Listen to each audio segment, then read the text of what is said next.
It's the second World Cup race of the cyclocross season, Jingle Cross in Iowa City, Iowa. The men's race about to commence at the Johnson County Fairgrounds, about a 5-minute drive from downtown and the University of Iowa. Now, I'm Steve Schlanger with one-time Jingle Cross winner Tim Johnson. Windy day in Middle America.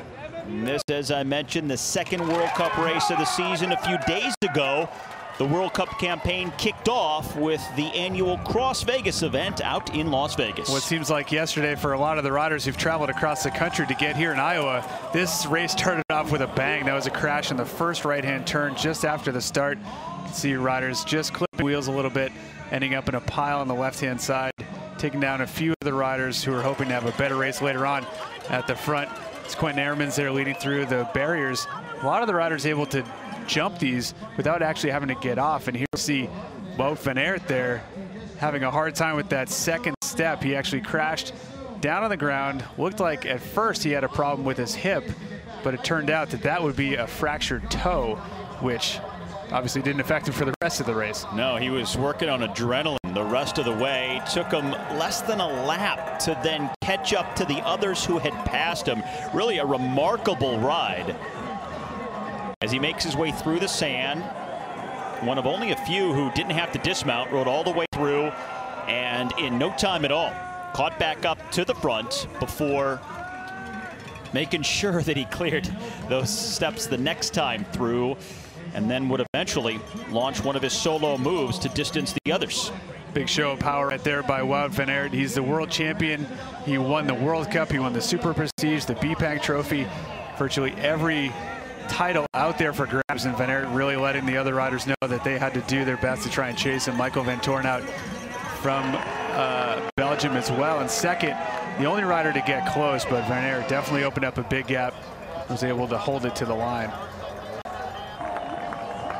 And riding in solo to win by 22 seconds after having to recover more than 22 ticks of the clock after the crash.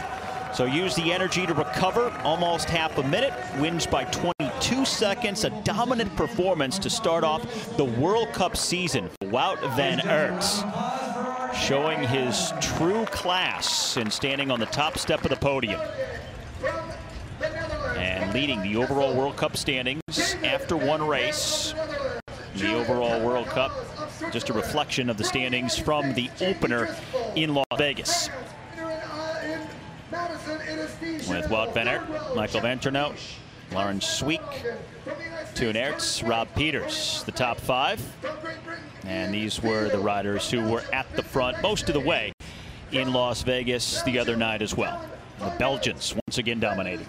Pretty solid showing by those riders, but I see the lineup to be mixed up a little bit because of what today's course has to offer. You see the map here, Steve. It's got the lower sections very muddy, some flat, hard turns. It's going to be a very dynamic course, changing throughout the rest of the afternoon. We saw the race really change as before our eyes with the women's race, but the big ascent in 3 different ways up of Mount Cruppen is really going to be what tests riders the most. You're going to have to run up here as we see this run up with the barriers to the bottom, as well as a very, very stiff ride up.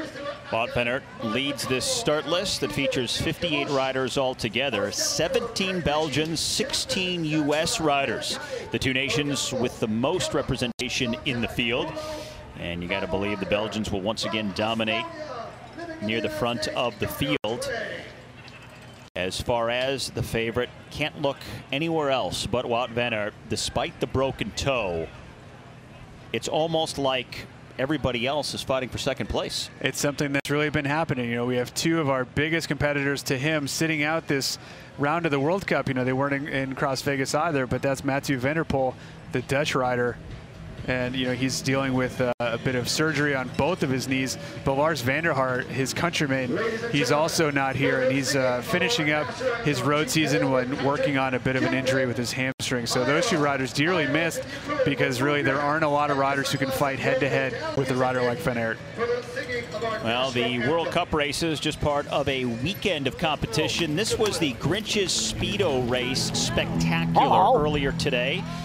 Grinch himself, thanks for coming, with the traditional radio attached to his outfit, was there. as were some other colorful costumes. Now, this is really the perfect combination of the Christmas theme mixed with Halloween, because you have the costumes, you have that Christmas motif, and then you have a little mud mixed in. Where's the snow?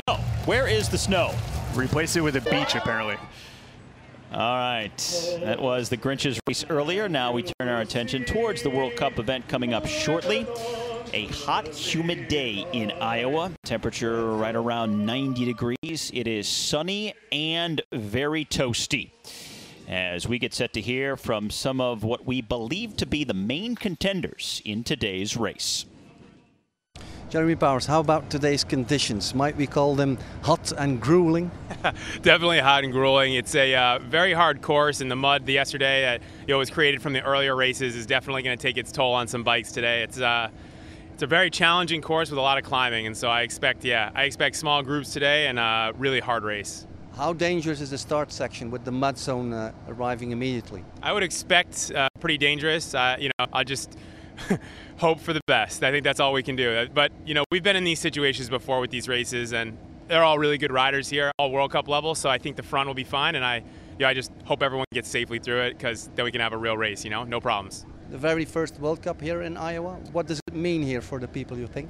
I think, to be honest, I think the race promoters who've built this race up from its early days and the inception of it all, I think my hat's off to them for making a good enough race that it actually qualifies to be a World Cup, because that's obviously a huge honor for them. And I've actually never done Jingle Cross before, so this is my first time here in Iowa, and it's obviously a nice race and venue and all that good stuff, but the fact that they've qualified, or they've shown themselves well enough to have a World Cup is pretty cool. So I just hope that all the Europeans can enjoy it, and I say enjoy it, but have a good time and appreciate that America is also able to put on a World Cup race, Ian Field, how big of a concern is today's heat?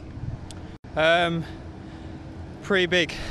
Just riding around kind of in warm-up. I know we got another couple of hours before race starts, but yeah, it's super hot and the humidity really high. It almost feels hotter than Vegas, so it's going to be something to take into consideration.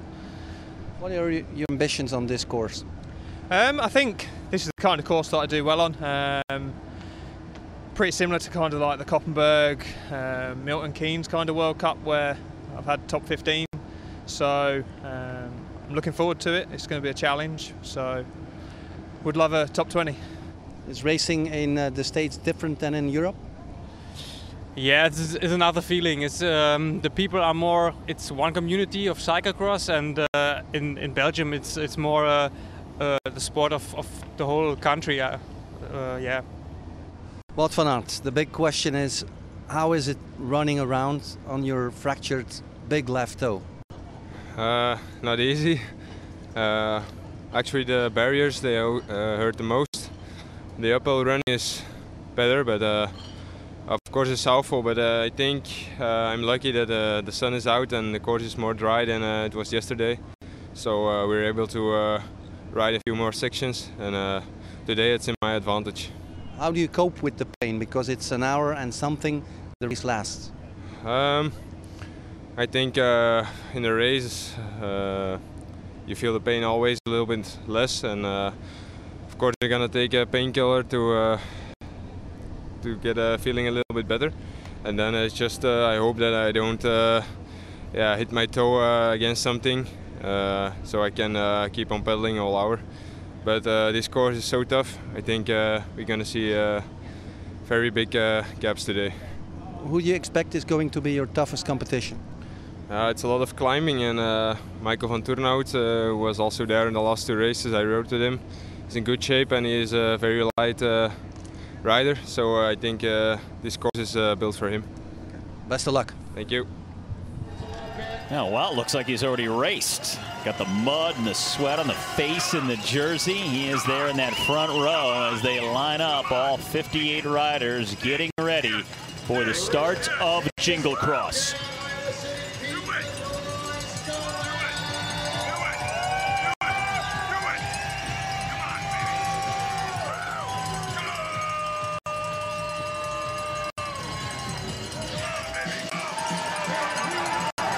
Top riders, as always, starting at the front, and start position is crucial on this course as they head for the first corner. Tim, you heard what the riders had to say. What do you think is going to make the difference in this race? Well, as they finish off this gravel section of the front straight, they go right into the deep mud. You can see you have Lawrence Swake on the left side, Tom Musin from Telenet UCI right at the front. He had a great start. Looks like Michael Van Torenhout in the blue helmet all across the road. Wout van Aert able to make it through on the inside of the corner. Stephen Hyde there in the green, having a very good start as well. His teammate Curtis White just behind him. But look at the Telenet UCI crew. Those are the riders in the black and the yellow. It's like they have 4 riders right there. They have to hop off very quickly right here, put their bike on their shoulders and run through this off-camber section. We saw this come into play during the women's race, Steve. This was a section where they had to choose to run or ride. When you start a race with this many fast riders all trying to find the same piece of real estate, you really have no choice but to get off and run. What is going to be the one decisive feature on the course to look for? I think today's climb up Mount Crumpet is going to be the one. They have to be able to get through these sections first. We saw a derailleur get torn off of Katarina Nash's bike because the mud had built up so much on that frame. So they actually have to get to the hardest part of the course to even be able to fight. Courses here in the U.S. typically are harder and faster, and while those in Europe are more heavy, slower, technical, but there is still some slow portions because of the mud from the rains of the last few days. However, it is so hot and humid today. It has been drying out throughout the day. Temperature right around 90 degrees, some wind out there as well, but with that heat drying up and creating much different conditions than what we saw yesterday in some of the amateur races that were taking place on this course. It was a completely different situation. So here are the riders approaching the climb for the first time, able to ride over those first couple barriers, but then having to hop off. You see some of them trying to get a couple pedal strokes in. Musin making it farther than anybody. See Kevin Powell's there holding his bike just behind Corne van Kessel, number 18. Lawrence Swake. We've got Toon Aerts there on the right-hand side, number 6. Wout van Aert, obviously, in the rainbow jersey. Other riders making their way up. It's like Rod Pacers, Ian Field. There you got Tobin Ortenblad, the American, a good start. Jamie Driscoll, Raleigh Clement also coming over the top. Michael Vandenham, he was the top North American. He's just there on the right-hand side in the bright green. There's Powers buried deep in the field. Not a good start for him. Looks like he's going to have his work cut out for him, trying to make his way back up as far as he can to the front. And now North America's largest sand pit. And then they pick that rut that's flat and rather hard on the right side along the barriers, and everybody able to ride through it. No trouble forcing any riders to get off and carry their bikes. And single file through here. We saw at the front several teammates riding alongside one another, and as I pointed out in the open, you've got 17 Belgians in this race, 16 Americans. How do you think the dynamics will play out versus the trade teammates compared to nationalities that have riders together? You know, because of the World Cup setup, these riders now able to wear their team jerseys. So yes, they are representing their country, but they're also really out for blood amongst each other, and that's something that throughout the season you'll see it play out. When the overall starts to come into play, you might see a little bit more of the, you know, I'll try and help you get some points if you're a lot higher than I am. You know, maybe a rider sits out for a portion of the season with an injury, and on his way back in, you know, he's not really in the overall, so he might be willing to help out a teammate. Right now, Telenet UCI, they've been here in North America for the last few weeks. They were able to do some training here, getting ready for these 2 races, these 2 World Cups here for the first time. And I think that's definitely paying off as you see just how many riders are stacking in the front of this group. Jingle Cross has been around for several years. However, this is the first time it's ever been a World Cup event. And one of only 2 World Cup races in North America, with Cross Vegas being the other. And that kicked off the season just a few days ago.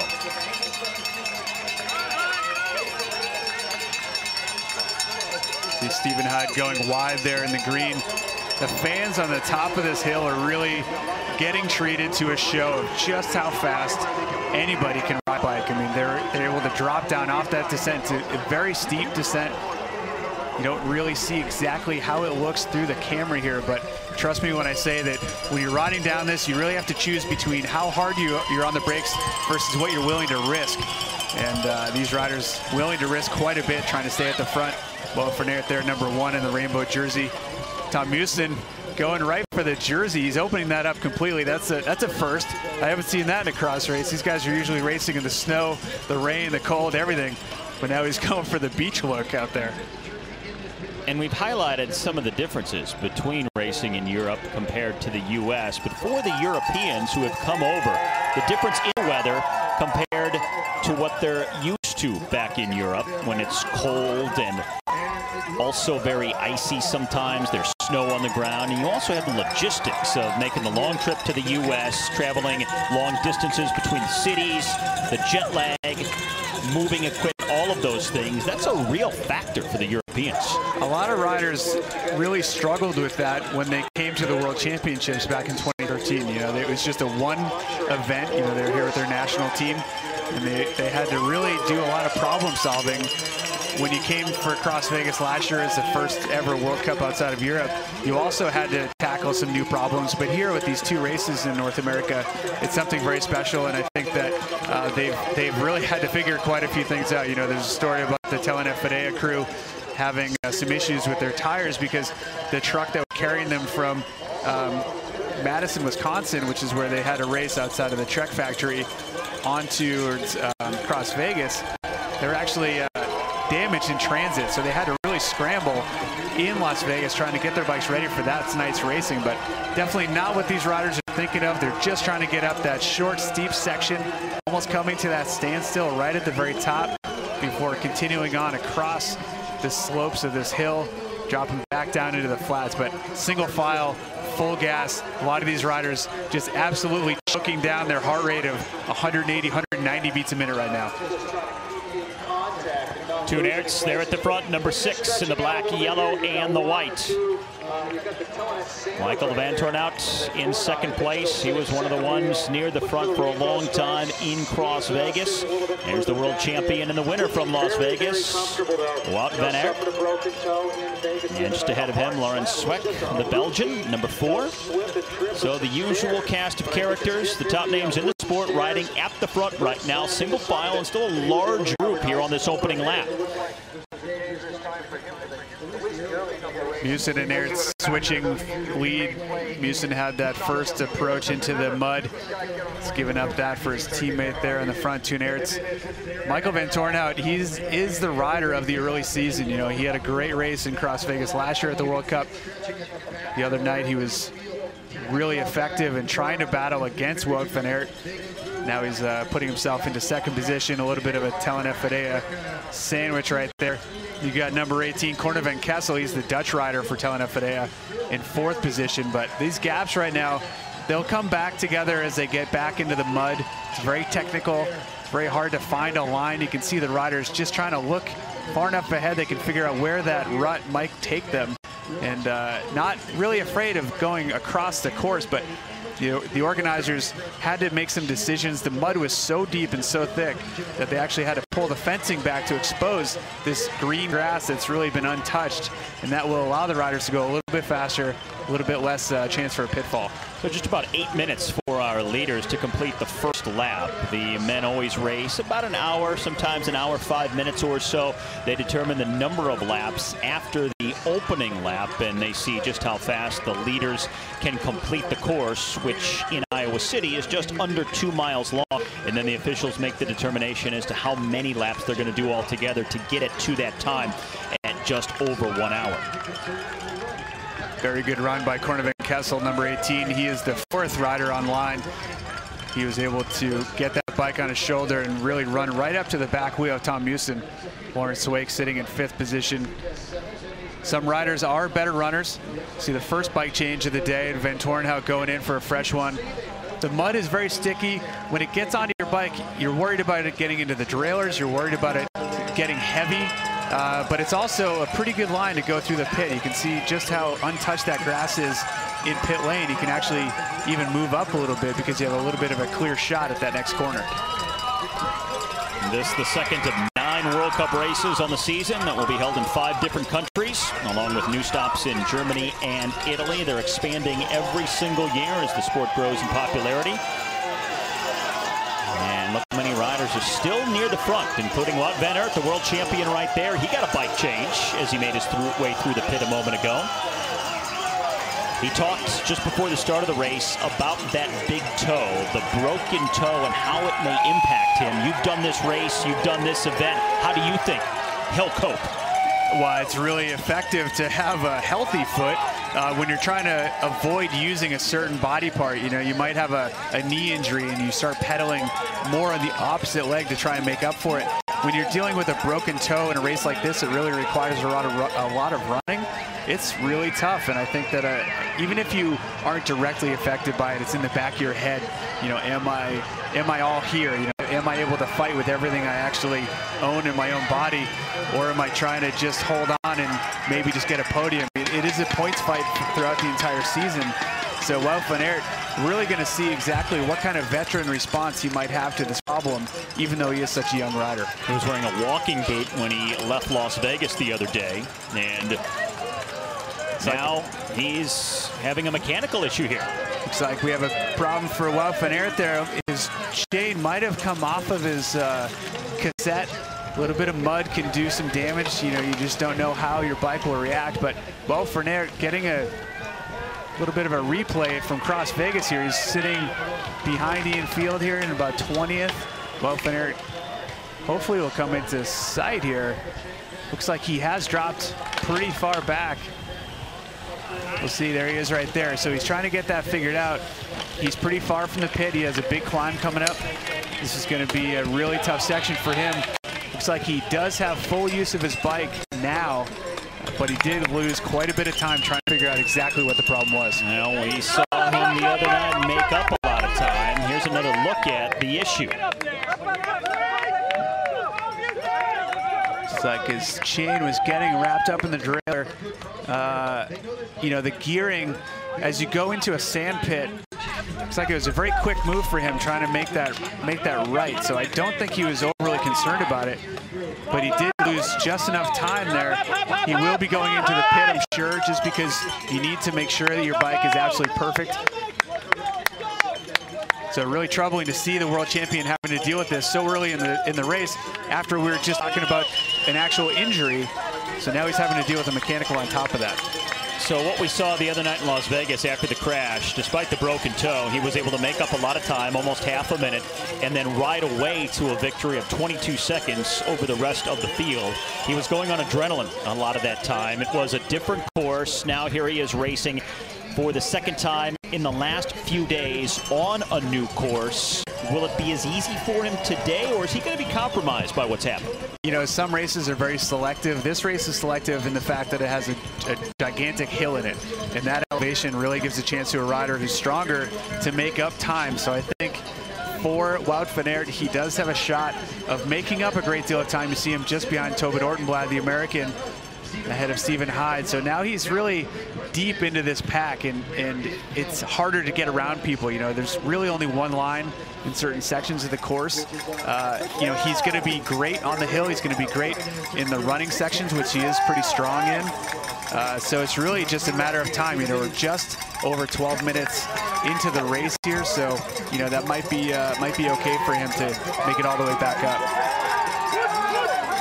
He has proven to be so much stronger than everybody else that he's racing against. If you're some of these other riders, what do you do? What are your tactics? How do you combat the overall strength of Wout van Aert right now? They may not know that Wout van Aert has had that problem. You know, they haven't gone through the pit just yet, so their team management might not have been able to tell them. You know, maybe they don't have a teammate or a friend who's sitting on the hill saying, hey, Wout van Aert just had a mechanical, you need to take advantage of it. But that's really what needs to happen. They can't wait around. It's just like what we saw in the women's race with Katie Compton. When she realized that Katarina Nash had an issue with her bike, she did exactly what she should have done, which is hit the gas and let Katarina Nash fight to come back, and it's up to her at that point. Good look at the huge crowds on the big climb in Iowa City. One of the reasons this race garnered World Cup status was because it's been such a popular event over the last decade, and word spread through the community of riders. A lot of riders talked to one another, and more started to come to this race, and it just sort of grew in stature and popularity, and now it's achieved just about the biggest status you can, World Cup level. Michael Van Tornout going solo there ahead of Lawrence Swake. Got number 7 Quentin Hermans there from Telenet UCI. He's the first of that team, but Michael Van Tornout, he was the rider that Wout van Aert mentioned. I need to watch out for him, and this is really playing out exactly as he mentioned. He is desperately looking for where is Wout van Aert. Well, this is exactly what happened in Las Vegas. When Wout van Aert had the crash, Van Tornout was the only rider who really tried to take advantage by going ahead and hitting the gas. Everybody else still rode rather conservatively. Van Tornout realized it was his opportunity, and he took off. Well, tried to take advantage or was able. He took advantage for a while, yes, for a short while before he was caught, but at least he tried seemingly more than the others as they complete lap number 2.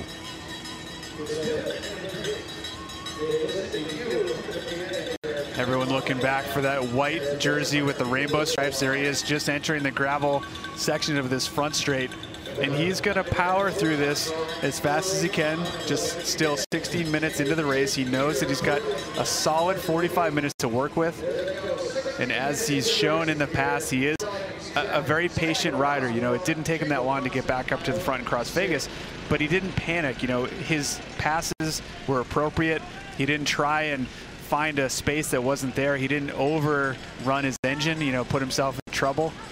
You see his team managers there just in the screen. Jan Vestrata, he's going to be really aware of where he is and going to be looking for him. There is number 1. Right behind Tom Muller of Belgium, number 8, and passing him. Niels Albert right there, former world champion himself. So they all know what he's been through and how he needs to get to the front, and it's really up to him. But knowing what these riders at the front are doing is they are running scared, and they're going to try and take advantage.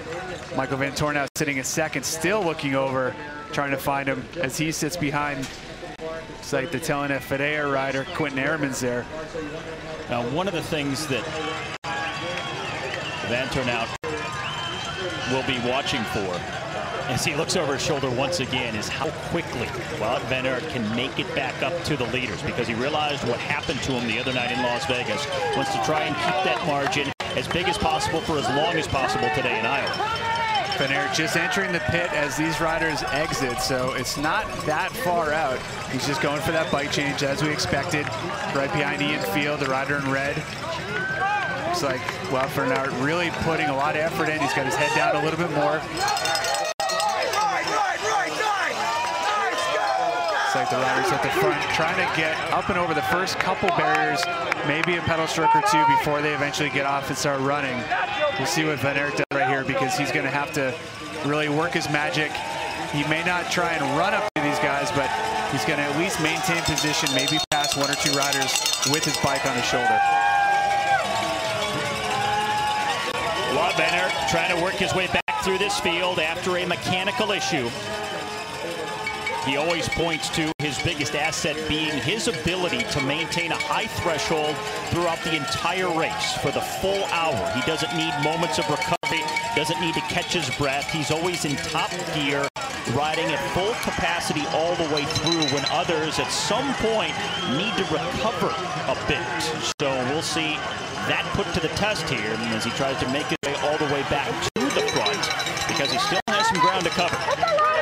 Yeah, Hermans in the front. Got Toon Aerts third.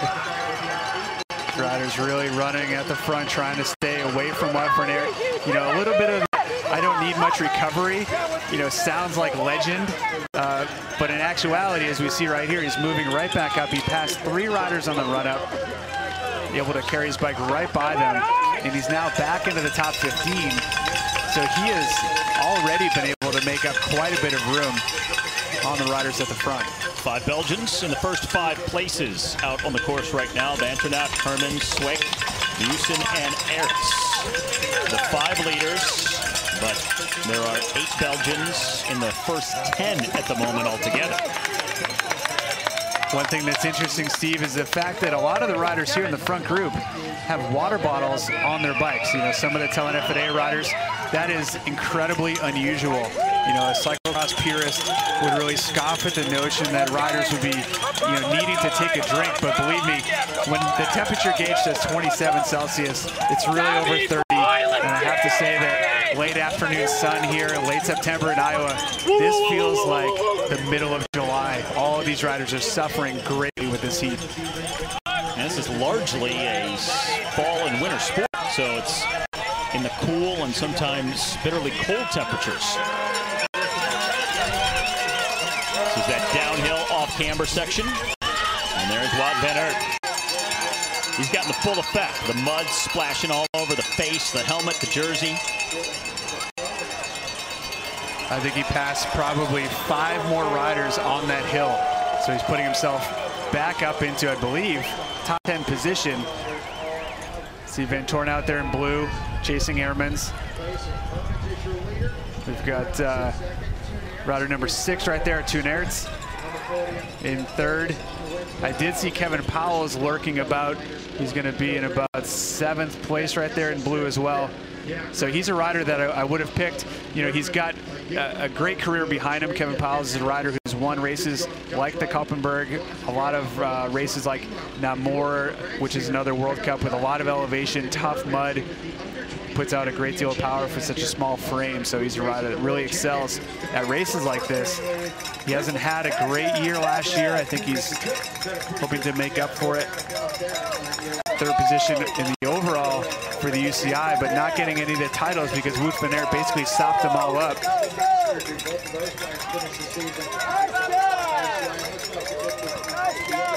Some of the riders able to bunny hop. It's something that saves a little bit of time, saves a little bit of energy, certainly, but look at Ehrmans taking a drink, putting his bottle back in his bike. You know, it's for somebody who's raced cyclocross for as long as I have, it was actually illegal to take feeds for a long time. Then they opened it up.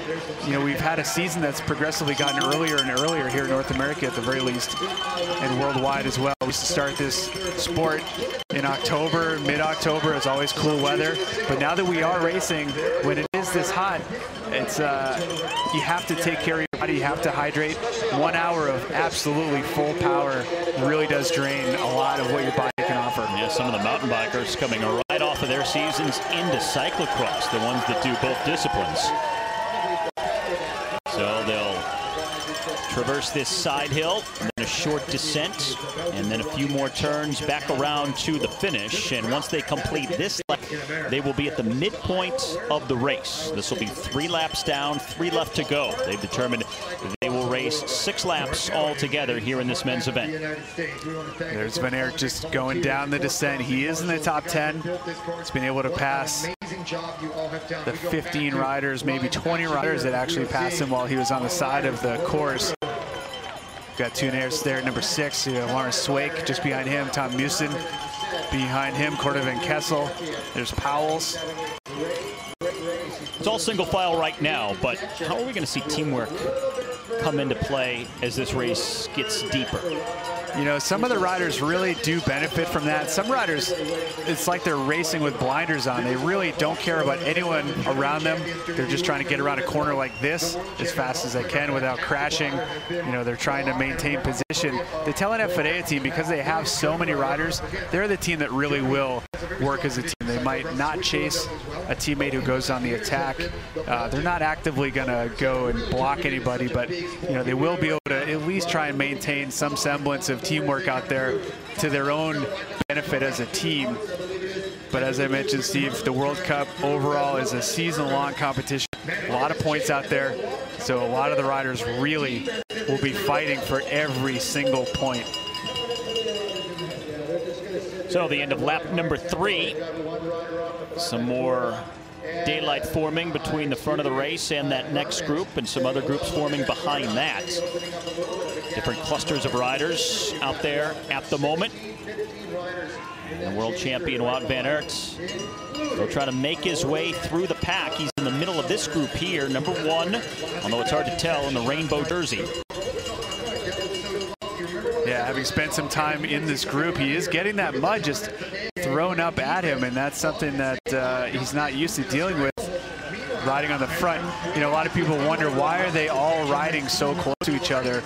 Line choice is something that will change lap to lap, and that shot really did show how deep the mud is, how the ruts develop, and people really have to look for the best place to ride to get a little bit of traction, to get a little bit of support so you don't sink in so deeply, and you're able to transfer a lot of your power better. So that's why those riders are really just following each other around and trying to find a little bit of real estate. So they're all trying to share the same spot. That's why they're banging bars and trying to find the right position where they can actually look and see what's coming, but also be able to keep the power on.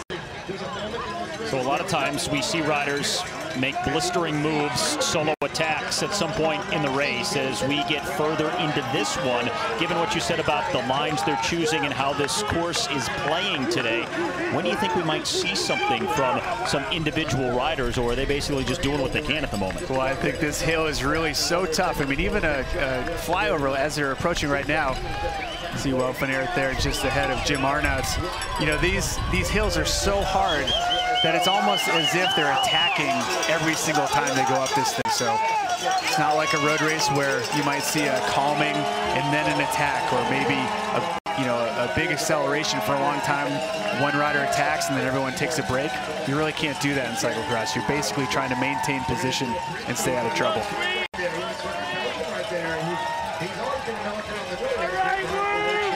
There's Van Aert passing on the run. Very strong runner. Showing some good wheels in another way. He really came to notice. He was a young rider. He was doing a race in Niel, Belgium, and he had an early attack. There was a moment where the racers really took a break and kind of went off of the full, application of the gas pedal. There goes Wout van Aert. He attacks.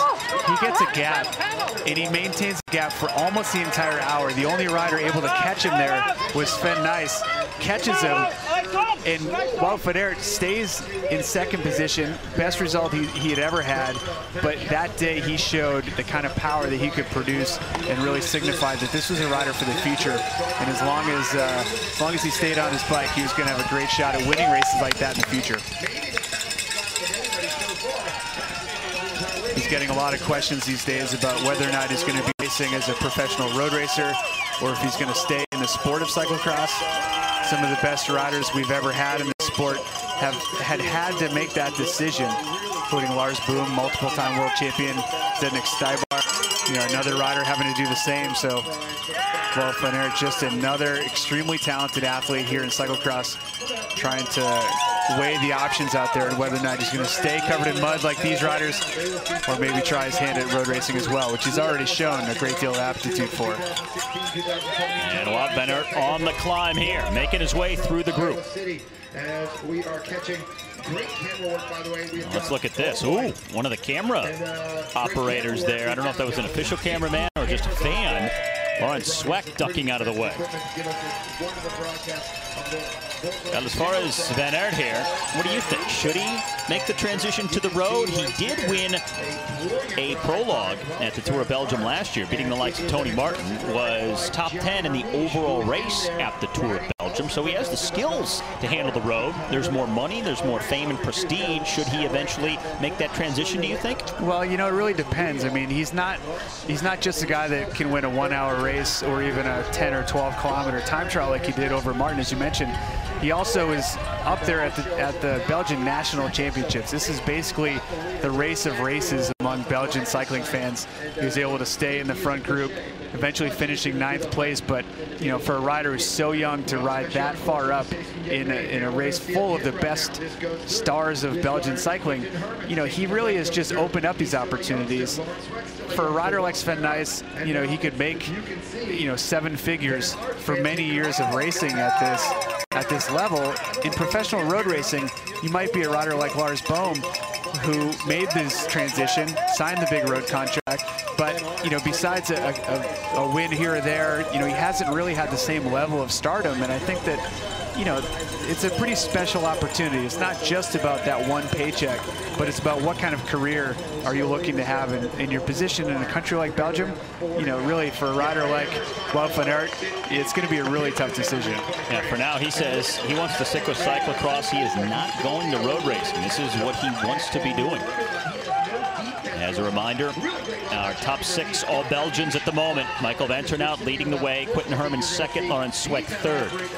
Wout van Aert has made his way up into 4th position. There he is, number 1 once again. That gap to Michael van Ternhout is not that big. You know, we're looking at under 10 seconds to Wout van Aert. If it were something like 20 or 30 seconds, he might have a shot of staying out there for a few more laps. But I do see that van Ternhout is comfortable on the climbs and in this heat.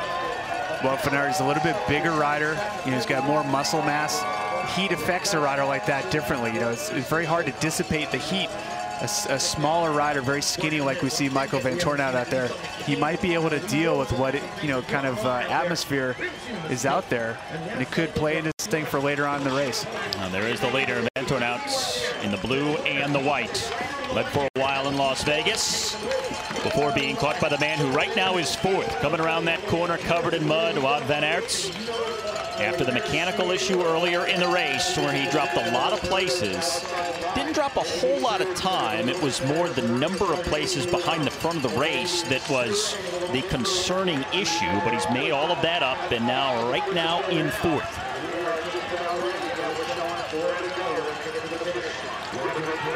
Wout van Aert just turned 22 years of age last week. Last year won all 3 of the major series in cyclocross. He won in Wisconsin last weekend before heading to Las Vegas, where, of course, he won by over 20 seconds a few days ago.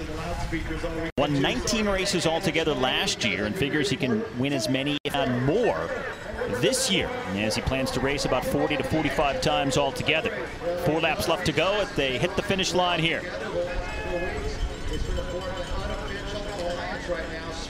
And van Aert in 4th, about 4 seconds from the front of the race.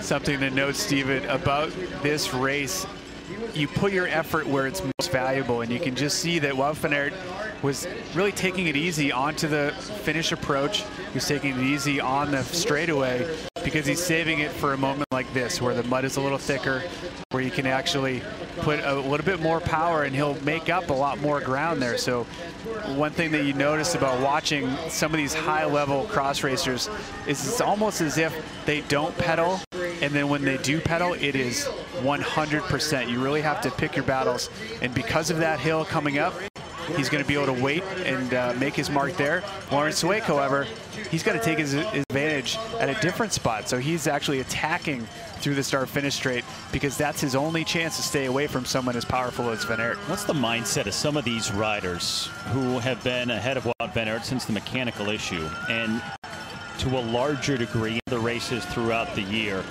always having to feel like van Aert is right there? He's over your shoulder.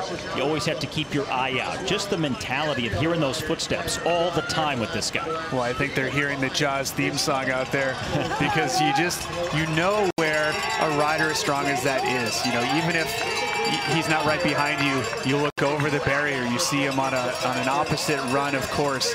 You know, you hear from your team staff, you know, this is where van Aert is. He's 10 seconds behind. So you really can't escape it. And for some people, it's extremely motivating. You try extra hard. And for some people, it's defeating. And they really just give up before the race even starts. Well, Tiger Woods effect, where guys were mentally beaten before they even took the course during his prime. And in this sport where it's so grueling, it's a recipe for disaster. Very smooth transition by van Aert getting onto the run. There's Sweeck, number 4. Some of the riders holding their bikes over their right shoulders. You see van Aert here, but right behind him, that's van Ternhout. He's on the left side.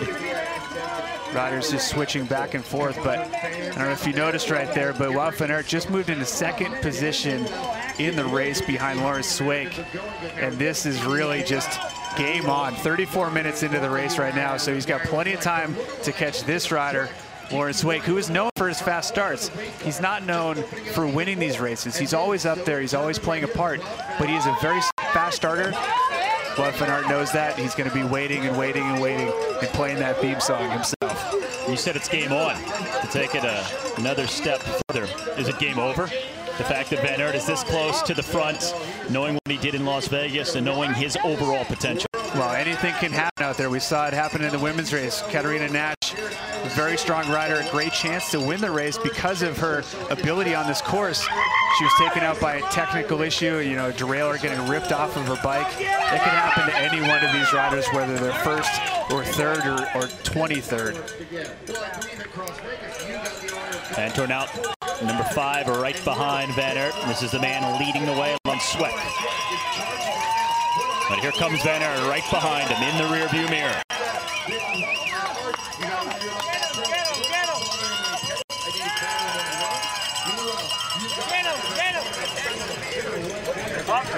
Big crowds lining both sides of the course in Iowa City. This is being called the biggest sporting event in the history of the state of Iowa. This first-year World Cup event. As a race, it's been around for just about a decade, but for the first time, it's a World Cup event this year. It's a full weekend of events. They started racing on Thursday, had some more races yesterday, 2 World Cup races today before more amateur racing tomorrow. So all together with the spectators and the scope of the event all together, the scale, they are saying makes it the biggest sporting event the state has ever seen. The fans here getting a chance to ride on the same course tomorrow. It's going to be opened up for all categories racing on Sunday. So they're going to be able to follow directly in their footsteps of these riders. You know, I think Wout van Aert gaining a lot of fans today just by having to overcome this adversity, by dealing with his short mechanical there, getting back to the front of the race, already in second position. Michael Van Tornout still in third.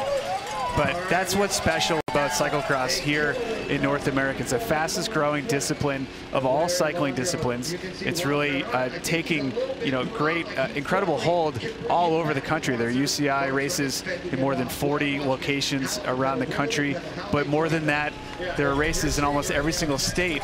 And so no matter where you live, you can look for a race that's, you know, incredibly inclusive. People can race at any level, not just here at the World Cup level, but they can go ahead and really get on the same course as some of their future heroes. Try their hand at riding a bike, which is really not made for this kind of terrain, believe me. Yeah. And if you're a golf fan, you can't play Augusta National the day after the Masters.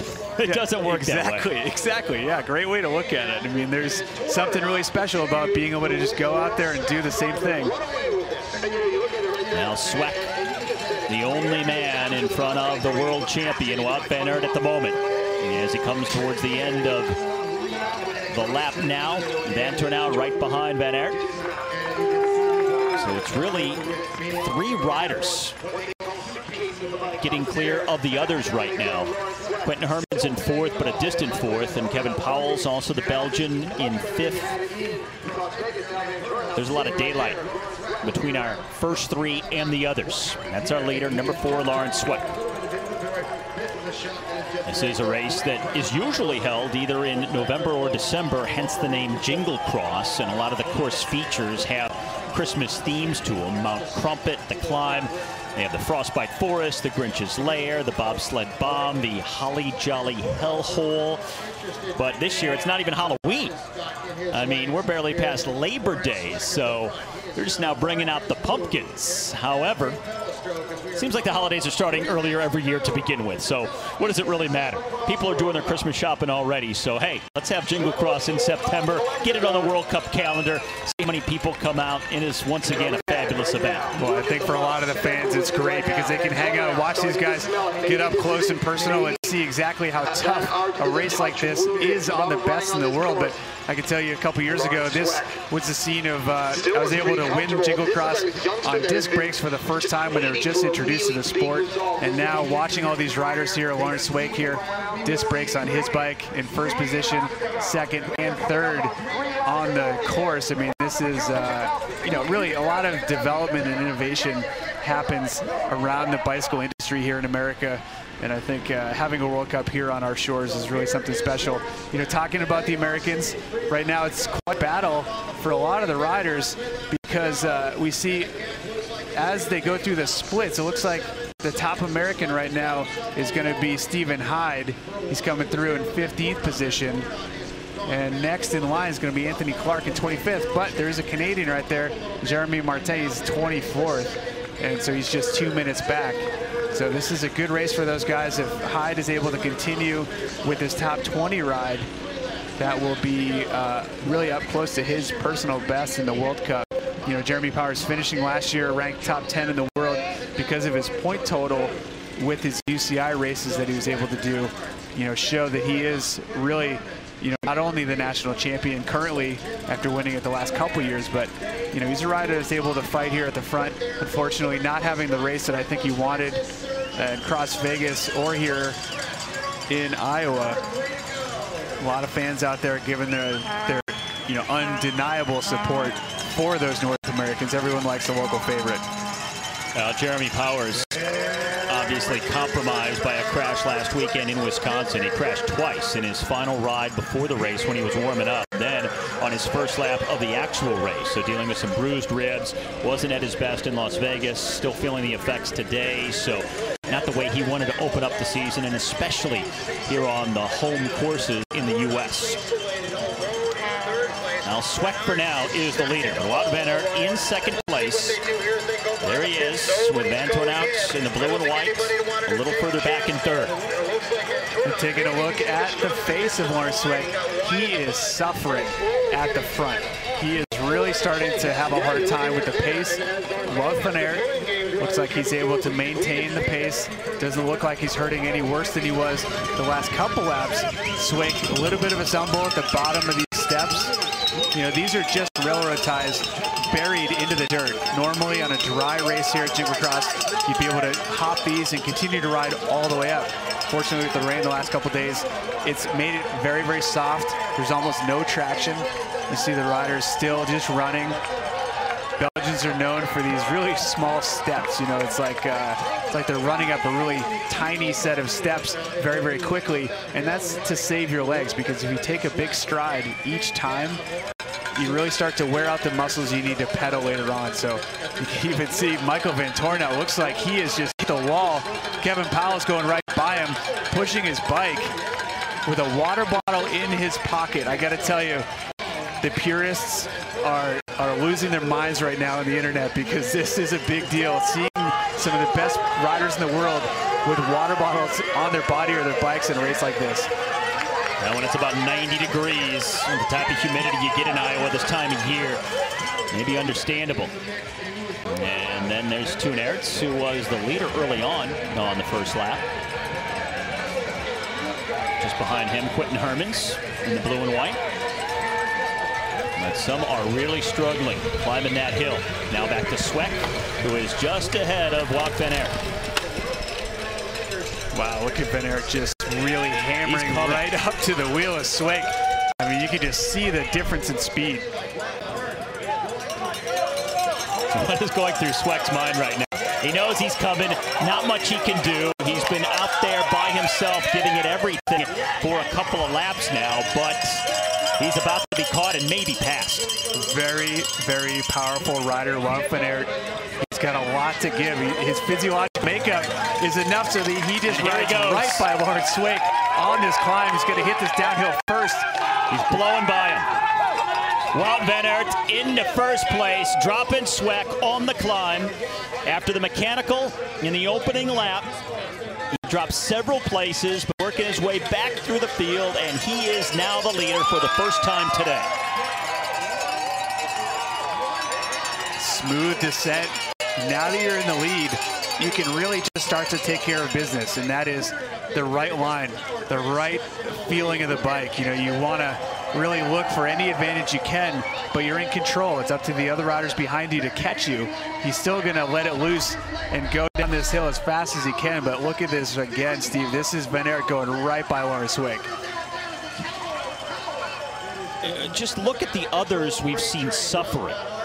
Wout van Aert is the only one we have seen in the last few laps to have that kind of energy, that sort of acceleration in the legs at this point on a hot, humid day.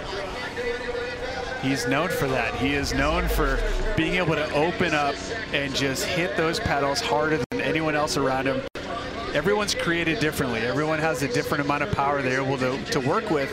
You know, and endurance is something that comes, you know, after training. You know, a lot of riders will work on their weaknesses just so that they can, you know, continue to last at, you know, 99% of their ability level at the end of the hour. You know, some riders will really just go over their heads and try so hard that they end up blowing up their engine, and you can just see how the lights go out and start to drop back. We saw that with Michael Van Toornout. He was riding at the front. He was accelerating out of every corner. He might have been going a little bit too hard for today's race. The temperature, the hill, you know, the corners, all these things have to be constantly negotiated in your own mind while you're going as hard as you possibly can. It's a real battle out there. Sweck now in second place. And now he's got to be thinking, all right, let me just hold this position. Take second place, good finish. And that's something else that Wout van Aert's surge does. It demoralizes the rest of the field and gets them thinking about different options. They're no longer thinking, okay, can I conserve some energy and then maybe run him down? Because they know they can't. So then they start thinking about, what can I accomplish at this point? Can I still get on the podium? Can I protect second, third, maybe a top 5? So their mentality changes. And that's an incredible advantage. You know, like I said, some people really they thrive under that questioning pressure, but some really just deteriorate. They fall apart, unable to do battle with someone who's so, you know, so far outmatching them. But I think the riders that are most exciting to watch are the ones that are really up. They're up for anything. They're up to tackle whatever challenge is out there, willing to take as many of the punches as they possibly can in hopes of outlasting a rider like Wout van Aert. But today, not looking likely as they, you know, are coming into the finish straight here. And then it's Trevor O'Donnell, the rider from Canada, who's about to be lapped by Wout van Aert. Again, Laurens Sweeck here, just 23 years of age. Doing his best to chase down without exposing himself to getting caught for third position. Kevin Powell's, he's on a bit of resurgence. You know, he doesn't have a big gap to close down right now because he's been making up time the last couple laps on the big climb. So he might have Laurens Sweeck in his sights if Sweeck starts to fall off the pace even a little bit more. 2 laps to go for Wout van Aert. And look at that gap he has opened up. Now it's really just a matter of, without any mechanical issues or any kind of injuries or something unexpected, how many seconds is he going to win by at this point, with Laurens Sweeck a distant second place?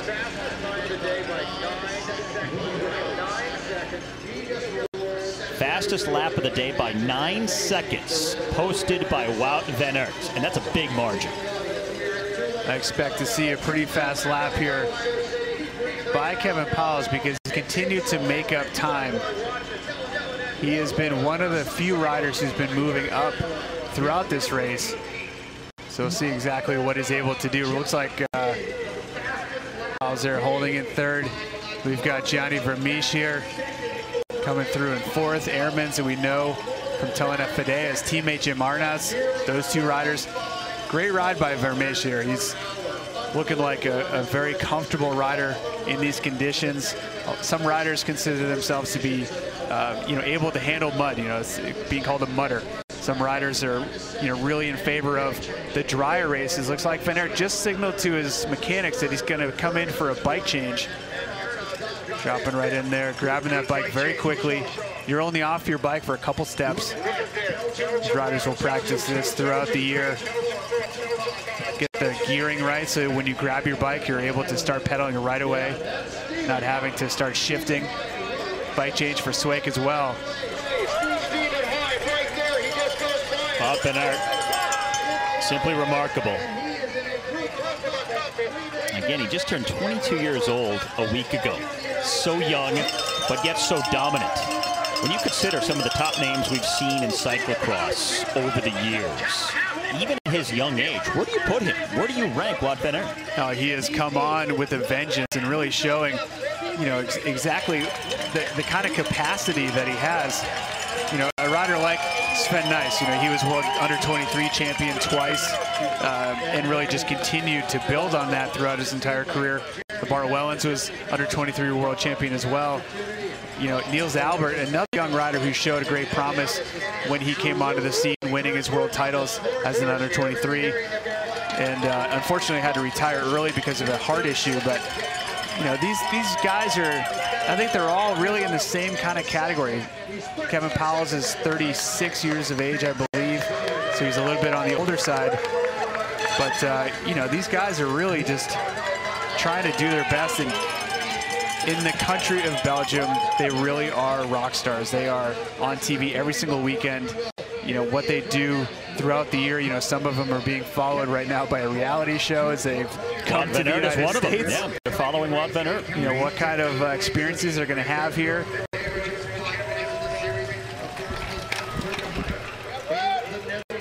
And when he comes around the next time, it'll be for the final lap. Wout van Aert just demolishing the field once again. That's the Quentin Ehrmans, Jim Arnouts, Corne van Kessel group. Those three riders staying right close to each other.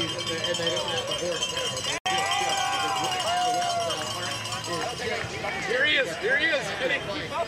Now you see a ride like this, and for all the fans that have come out, it's also inspiring. And this is a sport where a lot of the fans are also participants themselves. They go out, they ride, they see what Wout van Aert is doing, and they realize, well, I can't do that. But it also motivates them to go out and get more involved in the sport. And as you mentioned before, it really is growing in the U.S. It first became popular in this country back in the 1970s in New England and in California. And I guess it was probably the mid-90s where it really started to take off and is now continuing to grow here into 2016.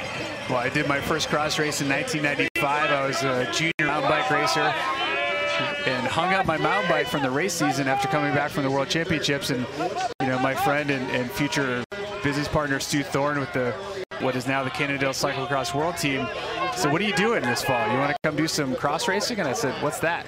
And really it just became a sport that I found that I loved, and something that was, you know, fit well with my physiological makeup. And I was able to go really hard, take these short breaks for recovery, and just keep going. And these hours of pain and suffering became something that I looked forward to throughout the entire road season before I eventually got on the cross bike full time.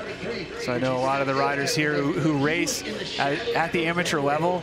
It's their own version of what Wout van Aert is going through right now that keeps them on their cross bikes. It makes them look forward to that next race in the coming weekend. It makes it okay to wash your bike, you know, get all this mud off every single time you go and race it. Everyone out there sharing in the same kind of passion. And Sweck just maintaining his solo second position. He realizes that Wout van Aert is gone and just wants to hang on for second place on the day. But there in the background, don't look over your shoulder, Lawrence Sweck. Kevin Powles is making a move here. The Belgians slowly reeling Sweck back in. One of the few riders who's been making forward progress as opposed to suffering and going backwards. Yeah, and that's exactly it, Steve. A lot of the riders are just trying to maintain. A rider like Kevin Powles, he is a rider that can move forward. He's a world-class talent, spending a lot of time at the front of any race in the sport of cyclocross. Looks like he's not having a hard time dealing with the heat. Luckily, the sun has gone down behind Mount Crumpet, so they are racing mostly in shade, at least on this portion of the course, getting a little bit of a break from that direct sunlight that was just so hot during the women's race.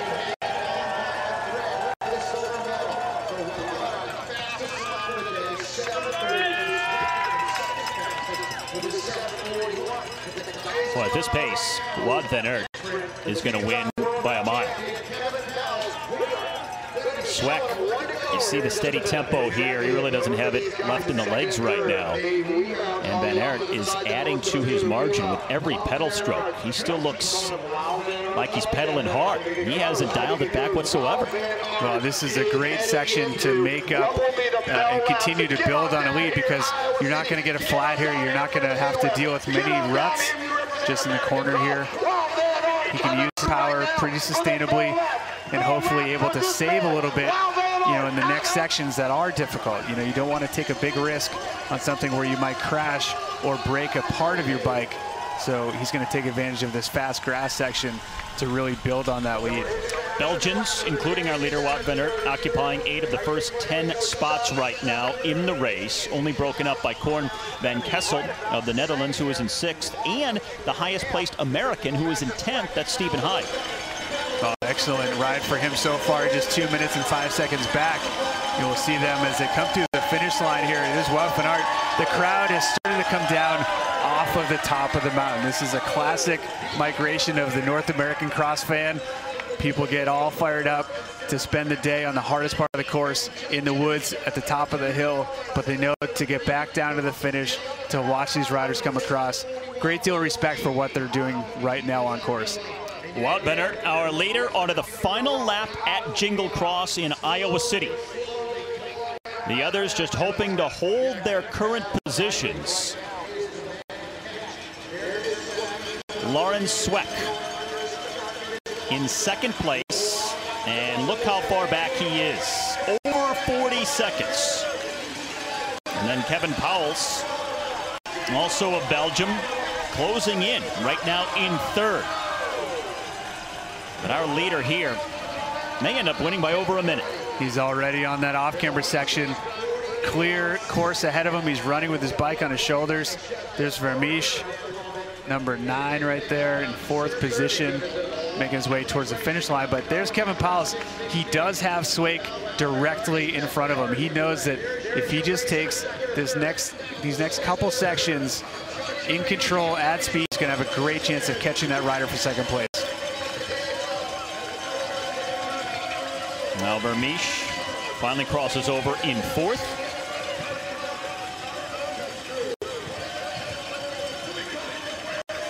And our first 3 are gonna be the 3 on the podium at this point. Wout van Aert is gonna be the winner. I think the real battle now is just for 2nd place. Can Pauwels catch Sweck? Korn van Kessel dropping his 2 Telenet teammates. He's looking maybe to pick up the scraps. 4th position is nothing to sneeze at a World Cup, but I think there is that inter-team battle within the team. You always want to try your best to beat them. It's a little bit of F1. There's always the battle between teammates, but the crowd is absolutely going nuts because Stephen Hyde just came through in 10th position, right with Van Aert in 9th, and he's got Ian Field just behind him. So those 3 riders come through the finish. Ian Field, very well known to the fans here because he has raced in America for quite a while. Always great to see a local rider get up front and get up into this into the mix here. Just over 2 minutes back, but that 10th place, the big goal for any rider who's racing at this level, to try and get in the top 10 of a World Cup. Yeah, how about Stephen Hyde? What a ride for him. What a performance by the 29-year-old.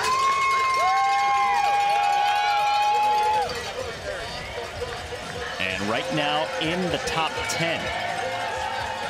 Hoping to hang on to that position. Right now, this is the battle for 2nd place. Up ahead, Sweck number 4 and Pauwels number 2. And Pauwels just ever so steadily bringing him back. And at this rate, if it continues, he's going to catch him. So close yet so far. That climb, running up that, you can just see how their legs are so dead. They're not actually running. They're really just shuffling up that climb. And anyone who races a bike knows when you see the best riders in the world barely able to do it, you know that if you were out there, it would be about half the speed. Now Pauwels just about onto the back wheel of Sweck now for 2nd.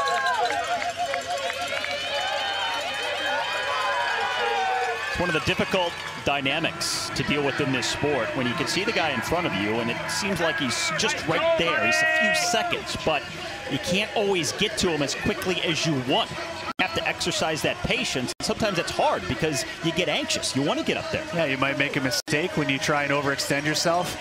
You know, there isn't that much of a draft, but it looks like Powell has gone right by Swick at the bottom of the climb, and this is a strong point for Kevin Powell. So he's really just itching to get up this climb and get rid of Lawrence Swick because he doesn't want to have to deal with him in a sprint. I feel like Swick would be a rider that is really going to put up a big fight.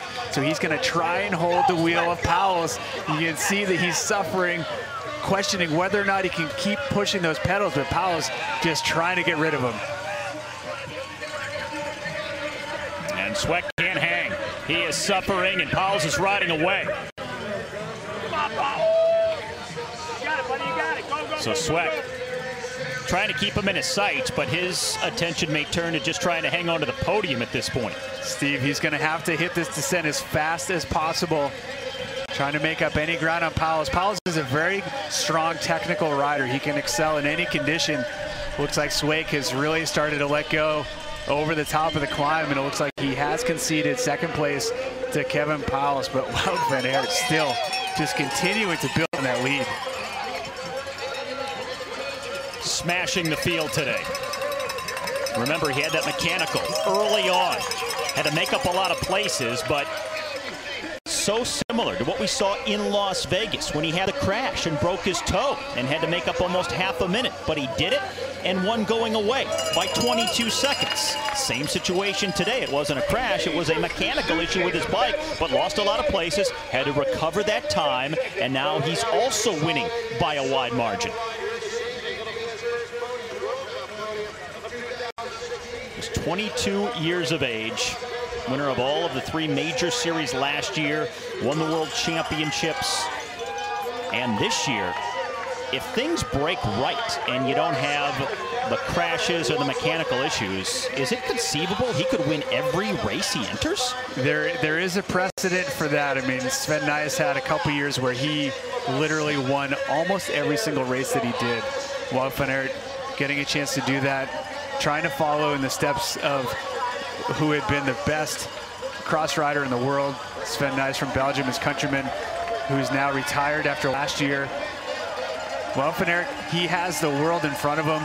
Obviously got a lot of gifts physiologically. He can just put out the power. He's also incredibly skillful. It's funny to actually read an interview with him on Cycling Tips. He actually said, I don't consider myself that strong technically. I mean, here's a guy who just made up ground on everyone else in the race throughout the entire course, not just on the hill, but he is a rider that can excel in any condition. Well, when you get this big of a lead, you don't have to be technically sound because you can be conservative when you have a wide margin to deal with. Wout van Aert, just a few days ago, he left Las Vegas in a walking boot because of a broken toe. But let's be honest, a lot of other people have left Las Vegas in a lot worse condition over the years, so he didn't come out so bad on that end of things. And now in Iowa City, covered in mud, another emphatic statement about his place in the sport here today. I think a lot of the fans incredibly appreciative of the fact of the effort that he's been putting out this whole time. You can see it on his face. You can tell his legs hurt. They all know that he is leaving it all out there, doing his best to win this race. Wout van Aert, for the second race in a row in the U.S., will ride in solo as he celebrates in front of the Iowa fans. He's won the first 2 races of the World Cup season as Wout van Aert is the winner in Iowa City at Jingle Cross.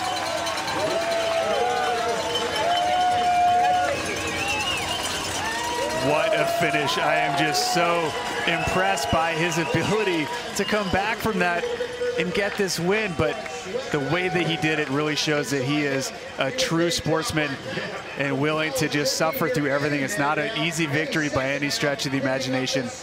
Very, very strong win for Wout van Aert. Kevin Powell's spent a lot of time chasing down Lawrence Swick. Got him on the final lap, and he'll finish in second place.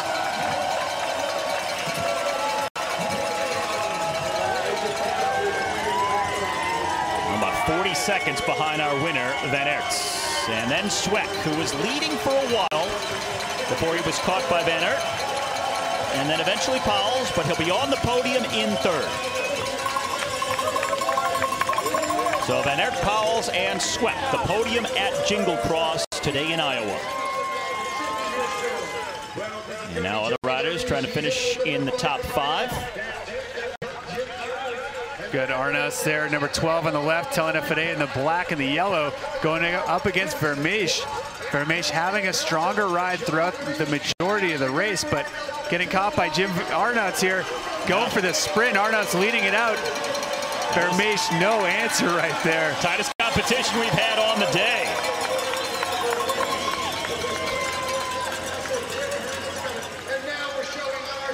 So Belgians taking the top 5 places today in Iowa City. First Dutchman right there, Corne van Kessel coming through in 6th position. Quentin Hermans in 7th. And Stephen Hyde of the U.S., it looks like, will finish in the top 10. Here he comes. Sprinting against Toon Aerts. And it is going to be Toon Aerts who gets them, and Hyde will finish in 10th place. So on the number, he gets a top 10 on home soil today in Iowa. That's a great finish for Hyde. I mean, nothing but proud feelings for all of these fans watching, because they really do have their favorites. Ian Field known to a lot of the fans. No other American in the top 25. Well, I got to say that, you know, a lot of the fans who are here watch every little bit of cross racing. They wake up early in the mornings to watch races from Europe. They know these guys. They know that Kevin Powell's, you know, is a rider that can excel at a really tough, muddy course. You know, they know exactly what Lawrence Swake does when he starts a race as fast as he does. So they have a real close connection. These are not unknown riders in front of this group of people. They know exactly who's out there.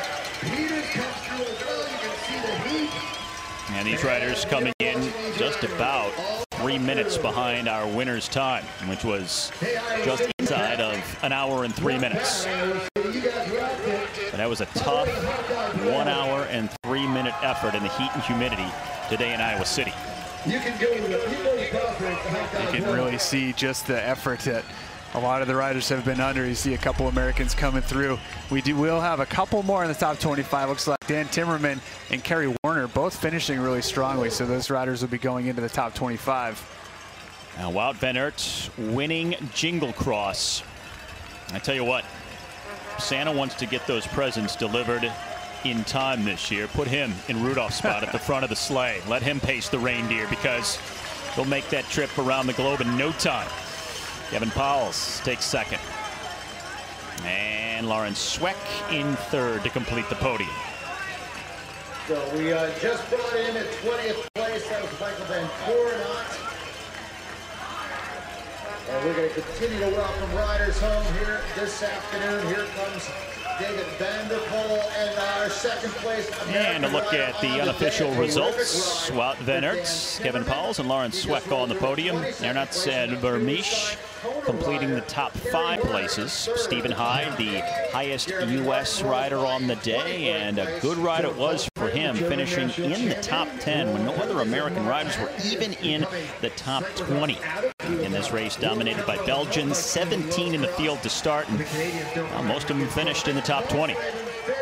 Well, just a couple seconds from 7th place, actually. So incredible finish. He obviously had a strong second half of the race. That's what a lot of riders hope for. Looking at the top 30 here. David Vanderpool. We've got Timmerman, as we mentioned, in 21st. Canadian Jeremy Martin in 23rd. You know, because we do host the race in our country, we are able to start a few more riders, you know, when they do qualify per UCI instructions. So some riders still completing the course. Now let's take a look back at how things unfolded today in Iowa City.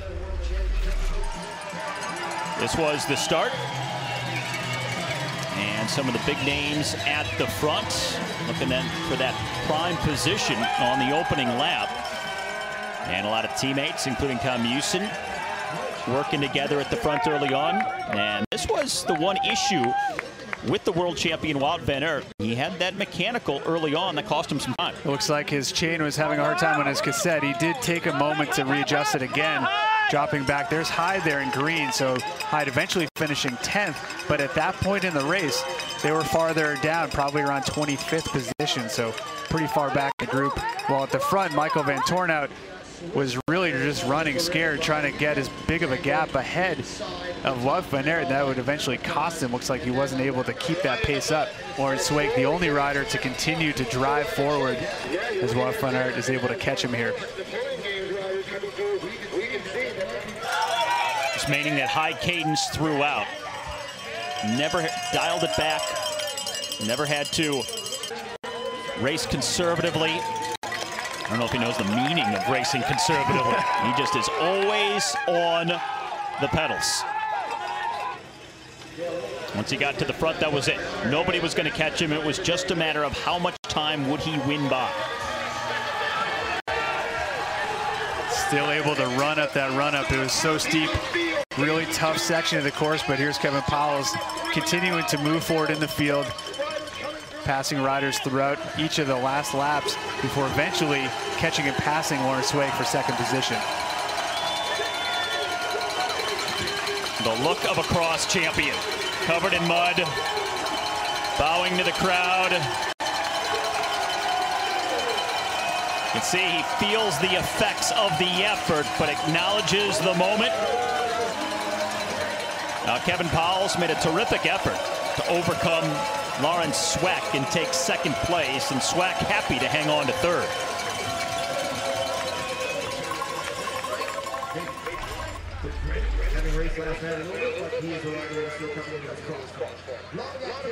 Wout van Aert with another convincing win. Just a few days removed from taking the opener at Cross Vegas. Today winning in Iowa City. You know, the American fan is different than other fans. We have different ways of showing our appreciation for the show that's put on, of course, by all the riders. You can see him just milling about after the finish line, trying to get a hold of something cold to drink. And now the World Cup standings, Wout van Aert expanding his lead at the top. Lawrence Swake in second. Kevin Powles moving into third.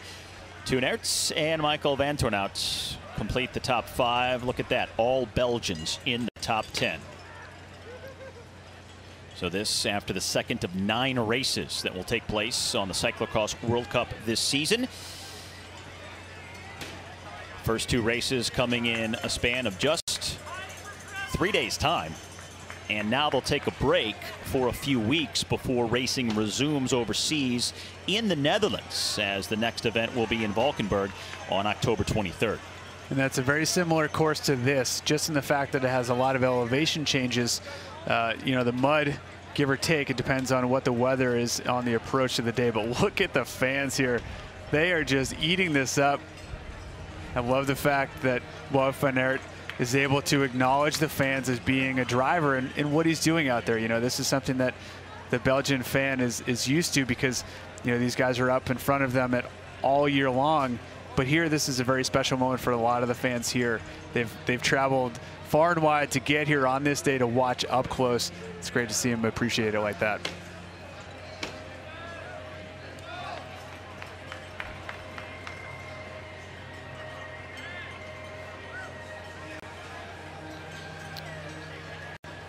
Now Lawrence Swake looks very pleased to finish in third. He was fading, he was suffering, and he hangs on to cling to the bottom step of the podium today in Iowa City.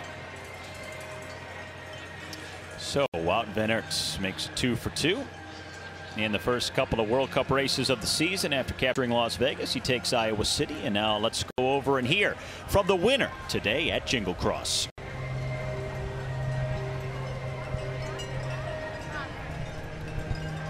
Wout van Aert, many congratulations. Wow, that was a big one with a broken toe, with a fractured toe. Yeah, I didn't expect this. The last 2 days were hectic, and in the beginning of the race there was also a piece of wood in my derailleur, so I got a a little bit back in the pack, and afterwards I came in my own pace, and I saw directly I was making good lap times and coming back to the front. And then in the end I was just suffering on all my body. The toe was okay, the pain was under control, I could give my all, but my back and the heat were very hard circumstances also. Yeah, it's a big win, and I have to thank everybody who supported me in this preparation, and also the crowd who came out. It was amazing. I think I never saw so many people cheering, and it's not that many people than we are used to have in Belgium, but they make a lot of noise, and it's great to win here. Nice words. What was the most difficult part for your fractured toe, technically? Actually, the barriers are the difficult part, because there you go with high speed, setting your foot on the ground, and there was always a lot of pain in my feet.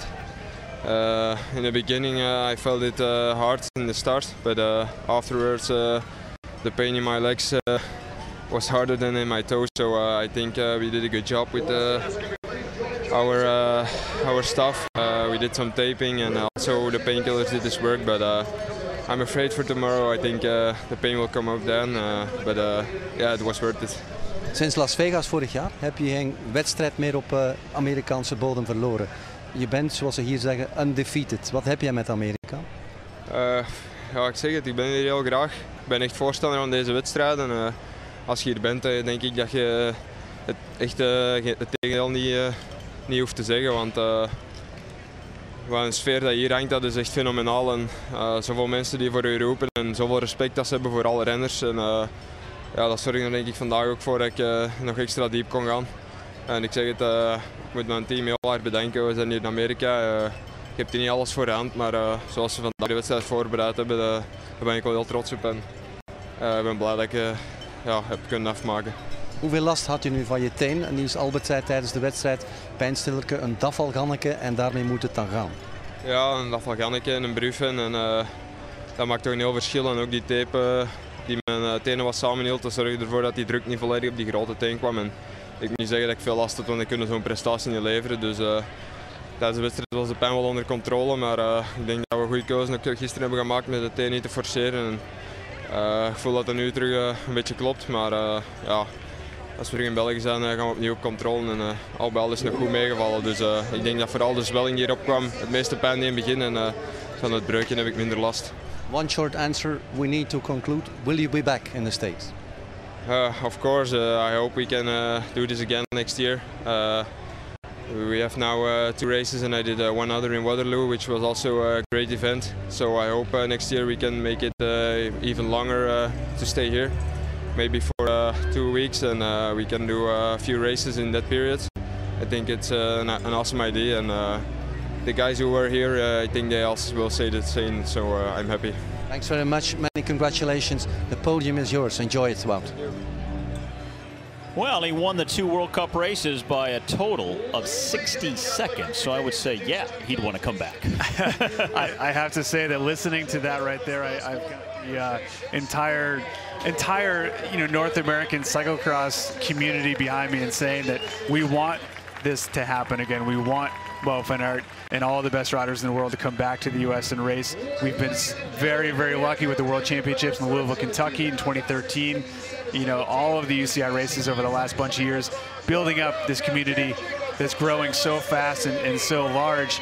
Having these World Cups back-to-back across Vegas, a very unique race where there's no other race like it in the world, and then following it up with a race as tough as this, with a winner like that, you couldn't have asked for a better week of racing.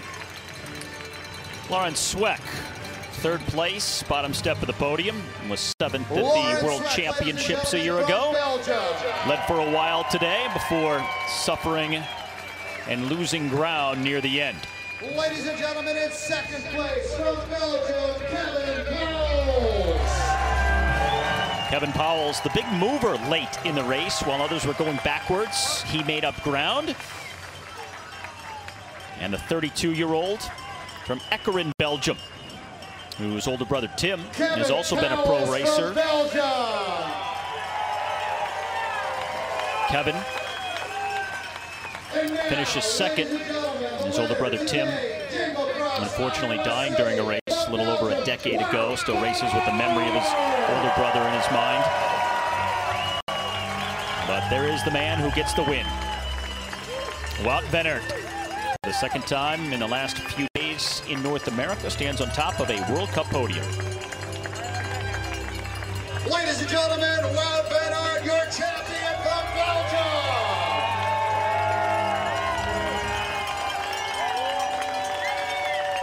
Van Aert, Pauwels, and Sweck, the three Belgians. And now, ladies and gentlemen, in honor of our champion, we play the national anthem of Belgium.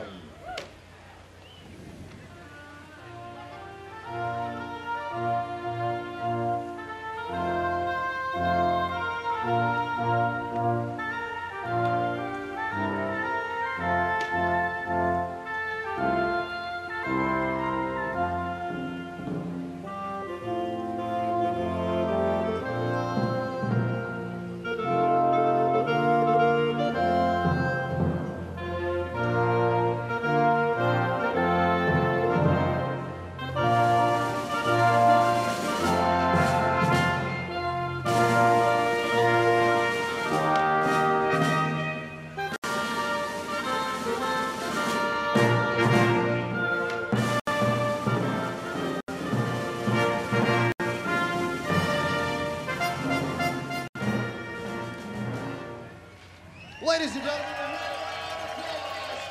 champions. Well, Wout van Aert came to the U.S. a little over a week ago.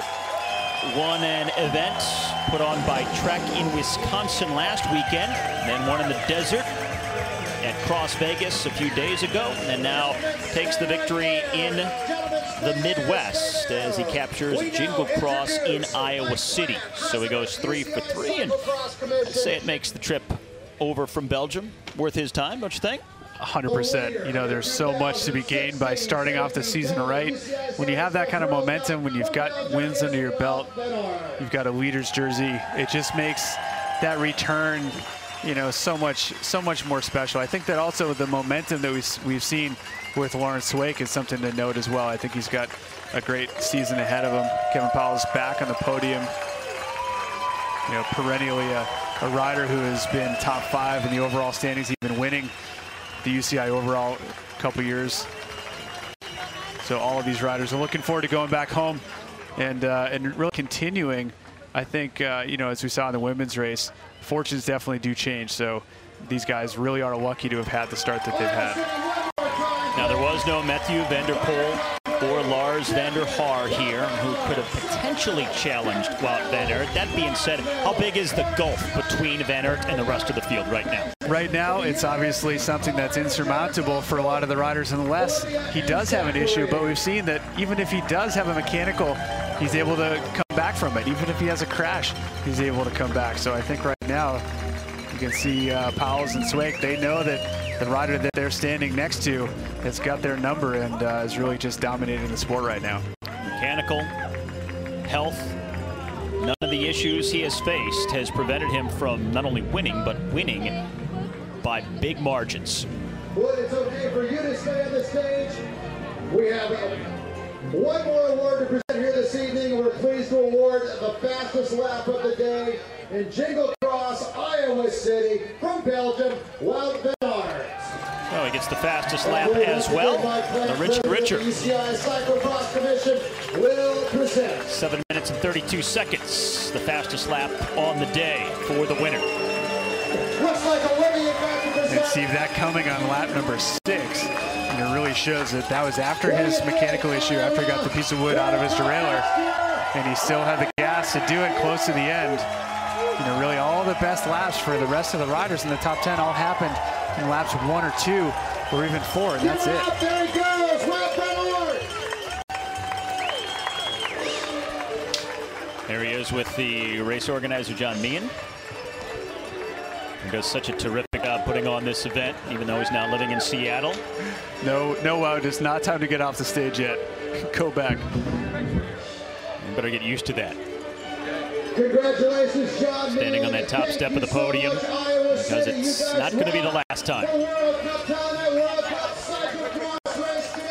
Now Wout van Aert will take a few more pictures, address the rest of the media in Iowa City, and then he can jingle all the way home back to Belgium and get ready for the remainder of the World Cup campaign. 7 races still to go. Next up, it is Valkenburg on October 23rd.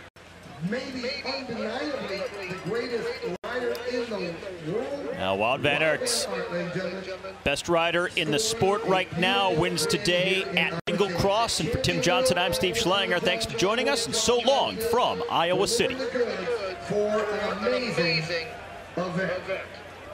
Special